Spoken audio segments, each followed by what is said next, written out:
코로나 상황 두 분과 짚어봅니다. 류재복 해설위원, 천은미 이대 목동병원 호흡기내과 교수 모셨습니다. 두 분 안녕하십니까? 어서 오세요. 네, 코로나 확산세에 대한 우려가 여전한 상황에서 내일부터 이제 추석 연휴가 본격적으로 시작이 됩니다. 정부가 방역수칙 준수를 다시 한번 당부했습니다. 들어보시죠. 부터 5세간의 추석 연휴가 시작됩니다. 언제 어디서든지 몸에 이상이 느껴지시면 가까운 보건소, 휴게소, 역터미널 등에 설치된 코로나 검사소를 찾아주시기를 요청드립니다. 오늘 중으로 전 국민의 70%가 1차 접종을 마칠 겁니다. 지금으로서는 백신 접종이 팬데믹을 극복할 수 있는 가장 확실한 수단입니다. 1차 접종의 목표가 달성됨에 따라 정부는 이제 2차 접종의 속도를 높여 나가도록 하겠습니다. 네, 확진자 수가 오늘도 2,000명을 넘어서 상당히 좀 우려스러운 그런 상황인데 그나마 이제 백신 접종은 속도를 냈고 정부의 목표대로 오늘 중으로 1차 70%는 달성이 될 수 있는 거죠? 네, 오늘 0시까지 통계를 보면 69%가 접종을 했습니다. 예. 18살 이상으로 놓고 보면 80.2% 많이 맞았고요. 2차 접종률이 조금 아직은 그 계획보다는 조금 떨어지는데 42%, 18살 이상은 49%. 그러니까 거진 목표치는 달성했고 오늘 하루가 더 있기 때문에 아마 다 달성될 것 같고요. 지금 이제 최근에 접종률이 높아지면서 이제 집단 면역이라는 얘기도 나오고 접종 목표에 대한 얘기들이 많이 나오는데 우리 방역 당국이 제시한 1차 접종의 목표는 많은 사람에게 기본적인 면역력을 갖추는 것이 1차 접종의 목적입니다. 예. 기본적인 면역이라는 말을 좀 유념하실 필요가 있고, 그다음에 이제 2차례를 맞춰서 접종이 완료됐을 때의 목표는 더욱 충분하고 확실한 면역을 주는 효과를 이제 2차 접종 완료의 목표로 보고 있습니다. 그렇기 때문에 그리고 전체적인 그 접종의 계획은 9월까지 1차 접종에 주력하고 10월부터는 지금 이제 그 원래 18살 이상의 이제 지금 대상자 중에 접종하지 않은 사람이 스스로 이제 원하지 않아서 맞지 않은 사람이 500만 명쯤 되는데 이 사람들은 원래 11월 이후에 접종 대상으로 잡아놨습니다. 전체적인 국민의 접종이 끝난 뒤에 접종하기로 했는데 이 사람들을 땡겨서 10월 1일부터 접종할 수 있도록 이분들은 지금 곧 예약을 하시면 10월 1일부터 mRNA 계열로 이제 접종을 하시게 되면 이분들도 11월 안에 끝납니다. 그렇기 때문에 그 500만 명의 1차 접종에 주력하면서 주로 2차 접종에 집중하게 됩니다. 그러면 11월까지는 정부가 목표로 하는 그런 1, 2차 접종이 거의 끝날 것으로 이렇게 예상됩니다. 교수님, 그래도 변이 바이러스가 강세다 보니까 이거 2차 접종률까지 어느 정도 높여놔야지 좀 효과가 있는 거 아닌가 싶은데 어떻게 보세요? 그렇습니다. 1차 접종만 하는 경우 말씀하신 대로 기본적인 면역과 중증이나 입원율은 90% 이상 예방이 가능하지만 우리가 이제 이 위드 코로나 개념으로 같이 일상생활에 돌아가기 위해서는 감염이 차단이 돼야 되죠. 근데 그 감염 차단율은 사실은 1차 접종만 가지고는 아스트라제네카 한 30이고 RNA 백신이 한 35% 정도밖에 안 돼요. 그렇기 절반도 안 되는군요. 그렇죠. 굉장히 낮습니다. 그런데 2차 접종을 하게 되면 부스터 효과로 인해서 기본적으로 뭐 70에서 88%까지 델타도 막을 수 있기 때문에 그래서 2차 접종이 중요하다고 생각합니다. 네. 근데 이거 접종하고 나서 또 몇 주 지나야지 효과 있는 거 아닙니까? 그렇죠. 기본적으로 2주 정도가 2차 접종 후가 돼야지만 충분한 면역이 생긴 걸로 되어 있습니다. 예. 그러니까 올해 추석을 보면 확진자 수가 지금 2,000명대인 거는 상당히 우려스러운 대목이긴 하지만 부모님 만나는데 부모님은 이제 완료자인 경우가 많고 그렇죠. 자녀분들은 1차 정도 접종한 경우가 많은데 그래도 그런 점에서는 다소 그래도 안심이 되는 상황이라고 할 수 있는 건가요? 그렇죠. 그러니까 부모님이 돌파 감염이 되지 않은 상태고 예. 1차 접종한 경우에는 물론 2차보다는 조금 돌파가 좀 있습니다. 하지만 마스크를 벗고 생활하는 것은 아니기 때문에 분명히 효과는 있을 거고 하지만 우리가 1차 접종 후에는 2차 접종보다는 이 감염 사례가 있을 수 있으니까 항상 우리가 좀 방역은 신경을 써야 될 것 같습니다. 네, 이제 가족 모임들 많이 하실 텐데 방역에 신경 특별히 많이 쓰셔야겠습니다. 자, 이런 상황에서 이제 2차 접종도 자녀 백신으로 맞을 수 있게 됐습니다. 오늘부터 가능한 건데 어떻게 하면 되는 건지 설명 부탁드릴게요. 네, 좀 복잡해서 그림을 좀 보면서 설명을 드리면 조금 이해가 쉬우실 것 같아서요. 그 자녀 백신, 그러니까 자녀 백신을 활용해서 2차 접종을 하는 겁니다. 기존과 비교를 해보면 기존에 이제 1차 접종만 잔여 백신을 활용했는데 2차 접종이 가능해졌다는 것이고요. 접종한 의료기관에서만 2차 접종이 가능했는데 앞으로는 다른 의료기관에서도 가능하다는 겁니다. 이게 예비 명단이 공유된다는 얘기가 되는 것이거든요. 예. 그렇기 때문에 조금 편리하게 맞을 수 있는 것이고요. 그다음에 중요한 게 이 잔여 백신으로 2차 접종을 할 때 접종 간격이 어떻게 될 예. 것이냐. 이 부분이 이제 제일 관심들이 많으신 것 네, 같아요. 이걸 잘 기억해야 되는 거죠. 지금은 예. 화이자나 모더나가 다 6주로 이제 다 늦춰져 있는 상황이죠. 네. 그런데 원래 그 간격으로 돌아왔습니다. 그래서 화이자는 3주가 지나면 그때부터 잔여 백신을 활용해서 언제든지 맞으실 수가 있는 겁니다.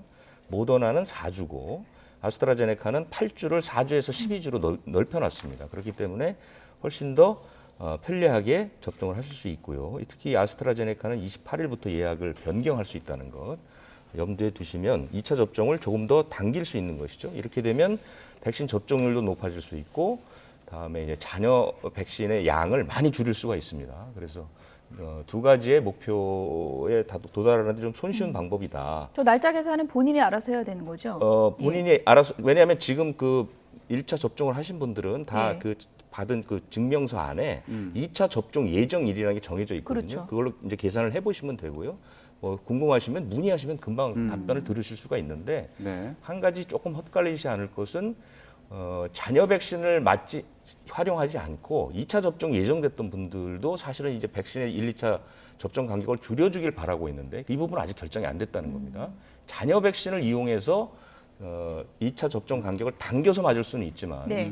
그냥 맞는데도 그 잔여 백신이 아니라 자기가 예정된 것을 내가 화이자를 맞았다고 해서 6주인데 3주로 줄일 수 있는 이 결정은 아직 안 났다는 그러니까 거죠. 일괄적으로 줄여주지 않을까 이런 또 예상도 있었는데 네. 그렇지는 않고 본인이 적극적으로 이제 신청을 해야 맞을 수 있는 거잖아요. 잔여 백신이라는 건 본인이 이제 예약을 해야 되는 그렇죠. 것이니까요. 네. 그러니까 이 부분은 좀 아쉽기는 합니다만 어쨌든 결정이 조금 늦어지고 있는 것 같은데요. 이 부분을 이제 꼭 유념하실 건 자기가 예약했던 그 날짜를 줄여서 맞을 수는 없고 잔여 백신만 신청해서 맞을 수 있다는 것. 이걸 좀 유념하셔야 되겠습니다. 네. 그러니까 화이자는 3주 그리고 모더나는 4주가 지나지 않으면 이거 잔여 백신 예약도 안 되는 거죠. 그렇습니다. 왜냐하면 이것은 이제 그 뭐냐면 백신의 그 1, 2차 접종 간격이라는 게 가장 예방 효과가 높은 그 날짜를 정해준 거거든요. 이건 임상 실험에서 나온 그 결과들입니다. 그렇기 때문에 이 부분이 3주 이전에 맞게 되면 효과가 떨어진다는 것이죠. 그러니까 3주가 지나서 맞게 되는 것이고요. 그 전에는 예약 자체가 안 됩니다. 위원님, 그럼 원하는 의료기관에 전화를 해서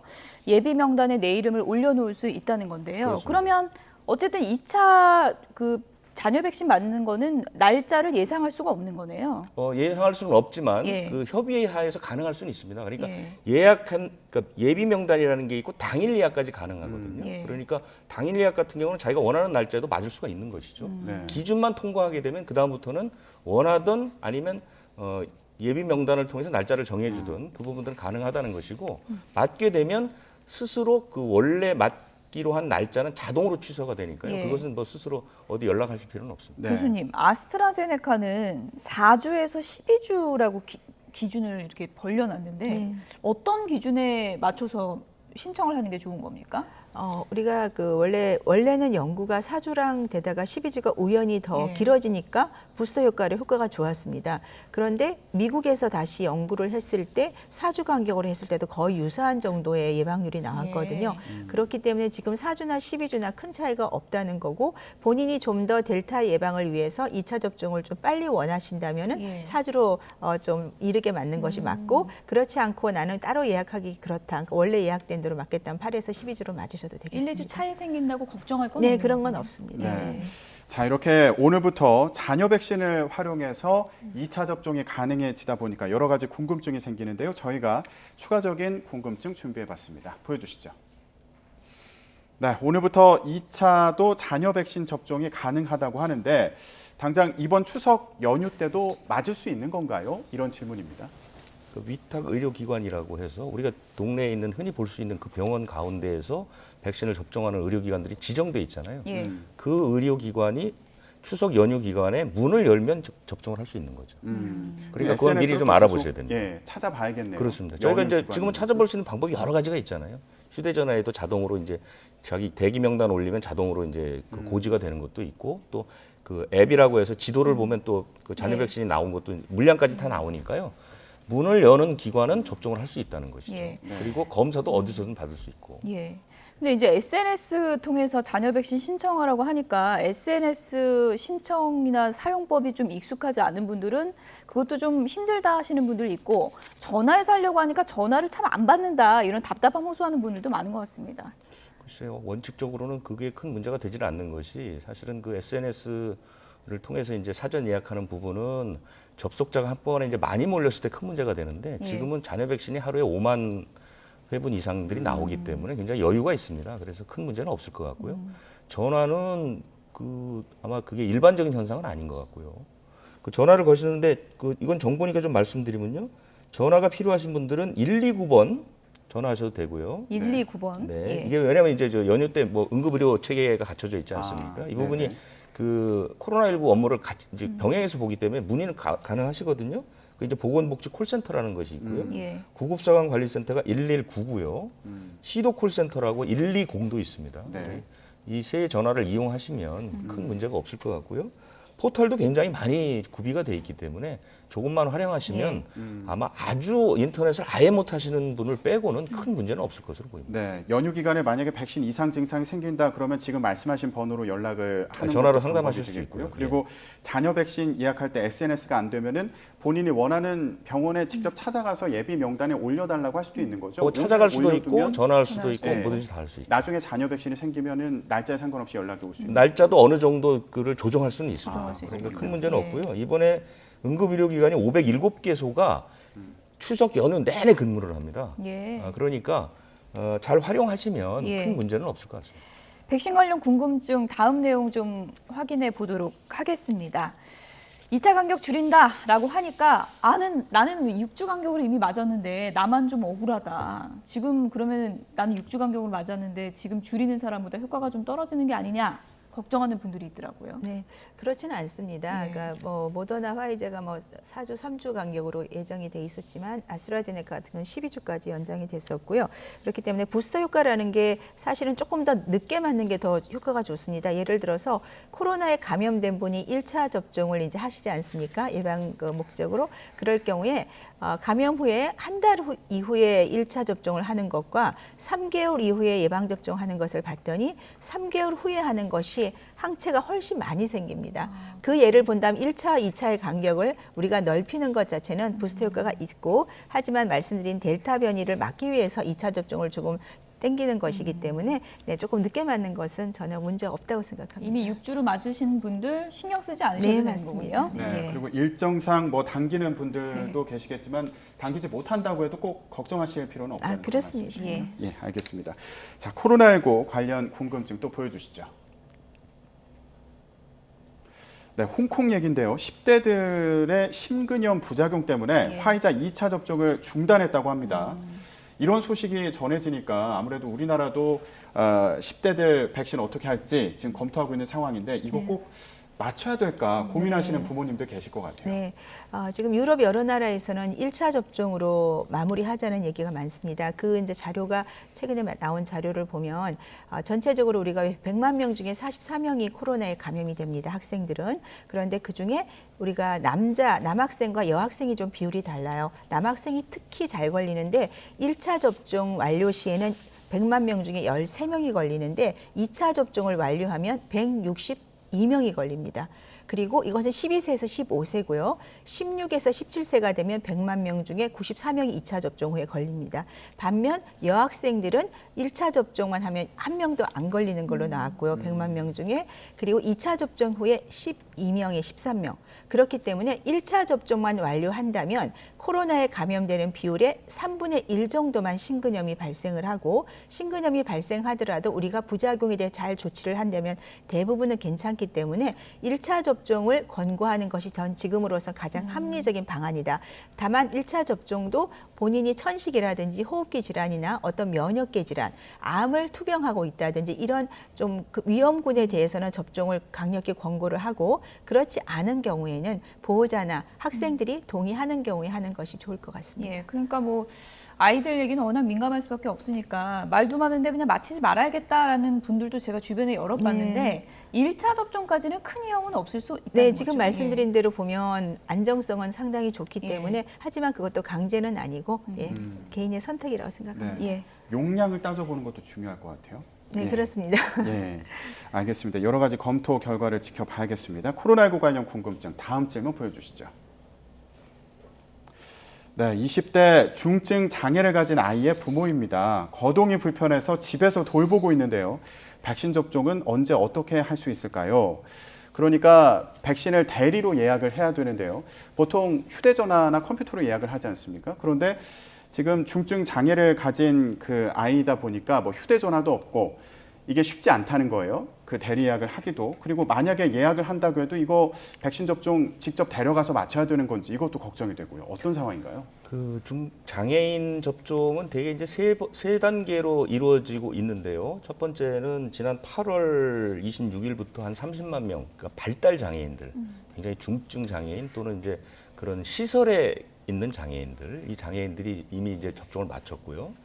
그 다음에는 이제 그 지자체 자율 접종이라는 게 있습니다. 지자체 자율 접종 가운데 이렇게 이제 굉장히 힘든 사람들, 이제 좀 중증의 장애인들이 이제 포함된 분들은 지자체에서 또 자율 접종을 했습니다.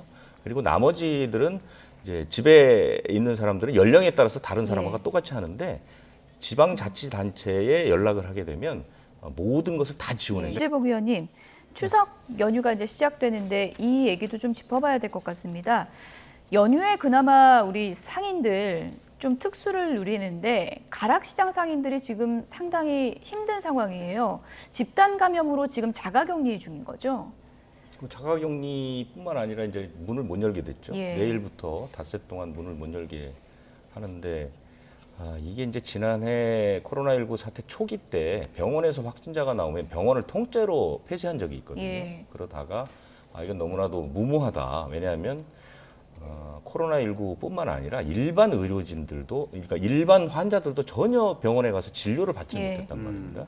예약된 진료를 막 연기하기도 하고, 그래서 예. 그다음부터는 조금씩 범위를 줄여서 확진자가 나오는 뭐 그 구역만 폐쇄를 한다든가 이런 식으로 이제 진화가 좀 됐다고 봤거든요. 근데 이번에 이제 이 가락시장은 문제가 뭐냐면 벌써 세 번째입니다. 예. 지난해도 있었고 지난번에도 있었고 이번에는 제가 지금 찾아보니까 확진 환자가 185명까지 나왔더라고요. 예. 이건 굉장히 대규모 확진이 됐기 때문에 방역 당국으로서도 어쩔 수 없는 결정이라고 저는 보는데요. 상인 입장에서는 또 이 사실은 명절이라는 게 이런 농수산물이나 이런 그 업자들 상인들 입장에서는 대목 중의 대목인데 바로 그 가장 중요한 시기에 문을 닫아야 된다는 예. 것이고 또 여기서 물건을 떼서 파는 소매상들도 이제 연쇄적으로 지금 막 물건 쌓여 있다면서요. 그렇습니다. 피해를 보기 때문에 상당히 예. 어려운데요. 이것은 참 어떻게 이 해결하기가 굉장히 어려운 문제죠. 방역적 측면에서 보면 당연한 조치입니다.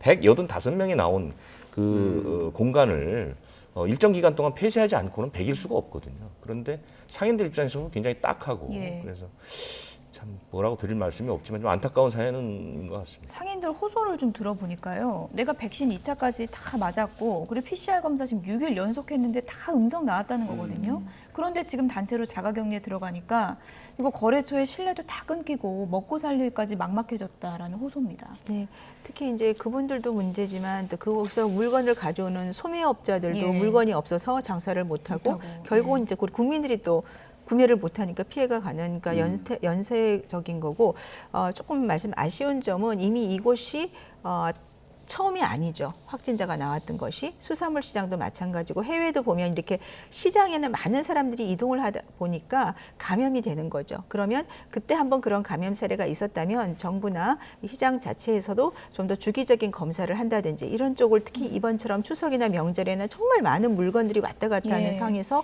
분명히 감염자가 없을 수가 없거든요. 네, 그러한 점이 조금 아쉽고 앞으로는 이런 시장이라든지 사람들이 많이 이렇게 모이는 그런 장소에서는 조금 이전에 미리 좀 주기적 검사를 하는 것이 저는 효과적이라고 생각합니다. 네, 교수님 그런데 백화점이나 마트에서 확진자 나온 이후에는 QR코드 찍게 하고 뭐 이런 보안 조치들이 시행되고 있지 않습니까? 시장 같은 경우에는 좀 더 구체적으로 뭐 보완할 방안이 있다면 뭐가 있을까요? 시장은 이 사실 이렇게 약간 오픈된 개방된 공간이고 또 이렇게 백화점처럼 딱 밀폐가 안 돼 있다 보니까 QR 코드를 이렇게 어디서 찍기도 사실은 굉장히 애매해요. 그래서 지금 다른 뭐 우리가 식당이나 가시면 그 안에서 QR 코드를 찍으니까 만일에 시설이 된다면 그 소매나 이렇게 도매상 그 안에서 뭐 QR 코드를 찍는다든지 이런 방법이 있을 수 있는데 사실은 그거는 큰 효과는 없을 것 같아요. 뭐 구체적으로 단지 이제 거기에 계신 종사자분들이 감염이 많이 되시니까 그분들을 우리가 요양시설은 매번 선제 검사를 하지 않습니까? 이것도 그것과 마찬가지죠. 더 많은 사람들이 움직이는 곳이니까 그 점에 대해서 조금 방역이 새롭게 만들어져야 될 필요가 있을 것 같습니다. 교수님 끝으로 간략하게요. 네. 이제 연휴 시작되니까 또 차례상 장보러도 많이 가시고 고향도 네. 가시고 그러잖아요. 꼭 기억해야 될 점 마지막으로 정리를 좀 해주시죠. 이제 장을 보러 갈 때는 마스크. 그리고 저는 일회용 장갑을 항상 쓰거든요. 예. 그러니까 물건을 만지고 나서는 그 장갑을 벗어버리고 그리고 물건을 판매하시는 분들도 손으로 하는 것보다는 수시로 장갑을 새로 갈아주시면 혹시라도 본인이 손에 오염이 돼도 그 물건에 오염이 안 되거든요. 그리고 마스크 착용 그리고 이런 시장에서 여러 사람과 식사하지 마시고 조금 그냥 따로 식사하시고 그렇게만 지켜주셔도 좋을 것 같고 증상이 있을 때는 반드시 검사 부탁드립니다. 네. 여기까지 듣겠습니다. 유재복 해설위원 그리고 천은미 이대목동병원 호흡기내과 교수 두 분이었습니다. 고맙습니다.